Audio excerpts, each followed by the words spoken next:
L'acteur économique, Denis Charbonnier. Déjà 50 ans, mais il faut maintenant assurer les décennies à venir. L'entreprise Lippi, installée à Moutier-sur-Bohême, a fêté cet anniversaire samedi. Celle qui est spécialiste de la clôture, du grillage et du portail métallique avait invité le matin des institutionnels, des chefs d'entreprise à visiter son site et ses unités de production. L'après-midi, les 50 ans de Lippi ont été une occasion de partager en interne pour les 250 salariés et leurs familles.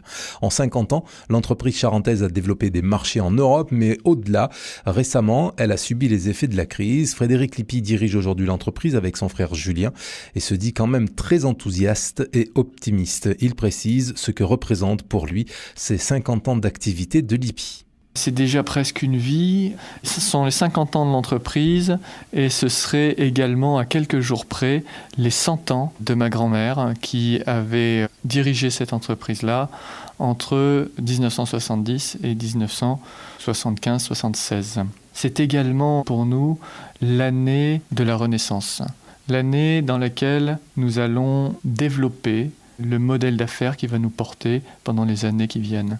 Je crois que 50 ans, pour une entreprise, ce sont des réinventions, des renaissances successives.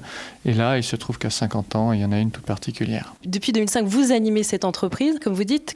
Dans quel état d'esprit vous êtes arrivé à ces fonctions, à ces responsabilités, vraiment dans l'idée d'être le garant d'une continuité familiale ? Je crois qu'effectivement, c'est quelque chose qui nous habite, Julien et moi, de la même façon que vraisemblablement, c'est quelque chose qui habitait la génération précédente, oui. Nous ne sommes que des passeurs. On anime l'entreprise pendant quelques années dans l'objectif de la transmettre. On n'est pas des propriétaires de l'entreprise, on est propriétaires des titres, mais l'entreprise doit vivre sa vie et nous devons l'animer, l'accompagner pendant tout le temps où nous sommes là. Et la force de cette entreprise, de Lippi, c'est justement d'être une entreprise familiale à la base et qui l'est restée, même si elle a grandi, même si évidemment le nombre de salariés n'a cessé d'évoluer, même si les marchés se sont développés.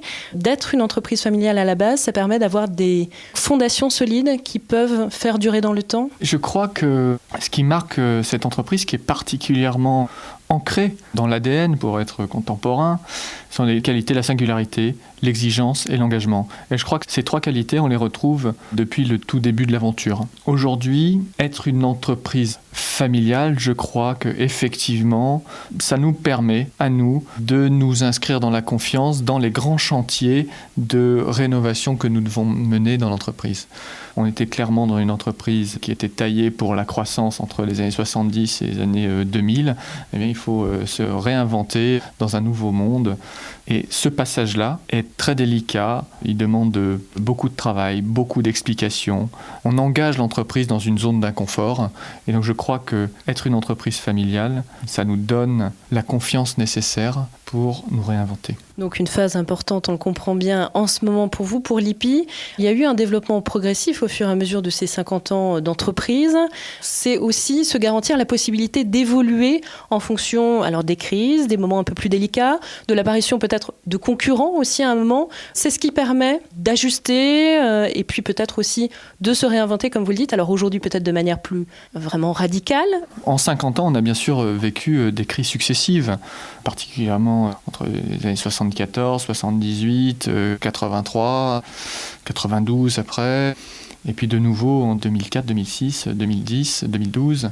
Chaque crise est pour l'entreprise une possibilité de repenser son modèle d'affaires, de se réinventer. Aujourd'hui, avec en plus le passage de relais générationnel, la transformation elle est encore plus radicale puisqu'elle va très au-delà du modèle d'affaires. Elle est beaucoup sur le type de management auquel on croit, mon frère et moi. Et la transformation réellement profonde, elle est d'abord à cet endroit-là, d'abord dans le rapport des hommes et des femmes de l'entreprise. Demain, dans cette chronique Acteur économique, nous verrons précisément comment Lippi parie sur une relation de confiance forte avec l'ensemble de ses salariés, un plus selon les deux frères dirigeants pour l'avenir de l'entreprise spécialiste de la clôture, du grillage et du portail métallique.